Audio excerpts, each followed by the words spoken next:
Hello friends pocket cutting అయితే మీకు already first video పెట్టి ఉన్నాను. ఇప్పుడు ఎలా స్టిచ్చింగ్ చేయాలో ఏంటి అని స్టెప్ బై స్టెప్ మీకు వీడియో పెడుతున్నాను. 5 minutes లో అయితే ఇది అయిపోతుంది. చూడండి, చాలా సింపుల్ గా మనం ఎలా అటాచ్ చేయాలి. అదే కటింగ్ అయితే చూపించేశారు, స్టిచ్చింగ్ చూపించలేదే అనుకుంటారా? చూడండి, నేను ఎలా అటాచ్ చేస్తున్నాను. 2 పీసులు అయితే కట్ చేసుకున్నాం కదా.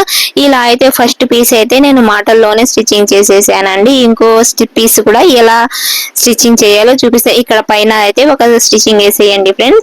చాలా సింపుల్ గా అయిపోతుందండి. పాకెట్ అనేది చాలా మందికి వేయడం రాదు, జేబు వేసుకోవడం ఎలాగా, పాకెట్ వేసుకోవడం అలాగని ఆలోచిస్తా ఉంటారు. అలాంటి వాళ్ళకి ఈ చిన్న వీడియో అయితే సింపుల్ గా అయితే పెట్టేశాను. చూడండి, ఇక్కడైతే మీరు ఆల్రెడీ కటింగ్ లో పెట్టి ఉన్నాను. చూడండి, ఇది చూడండి, ఇక్కడ అయితే కొంచెం ఫోల్డ్ చేయండి. ఇక్కడ కొంచెం ఫోల్డ్ చేసి దీని మీద అయితే అటాచ్ చేసేయండి ఫ్రెండ్స్. ఇక్కడ పెట్టి నేను కూడా స్టిచ్చింగ్ మార్జిన్ కూడా ఆల్రెడీ వేసేసి ఉన్నాను కటింగ్ లో.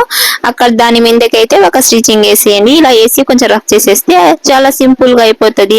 ఇలా చేసుకున్నాక మళ్ళీ ఇక్కడ నుంచి పైకి ఒక స్టిచ్చింగ్ వేసేయాలి ఫ్రెండ్స్.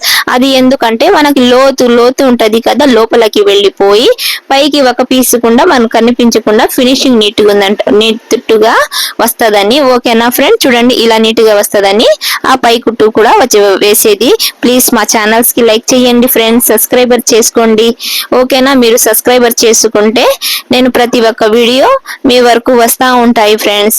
చూడండి, దీని మీదకి జేబు నీట్ ఫినిషింగ్ కావాలా కదా, అందుకోసం మనం ఏం చేయాలంటే వేరేగా అయితే నేను స్టిచ్చింగ్ చేసాను. ఇలా సింపుల్ గా అయిపోతుందని ఇక్కడ నుంచి ఒక పాదం మందం ఒక 1/4 ఇంచు వరకు వదిలి ఇలా స్టిచ్చింగ్ చేసుకోండి.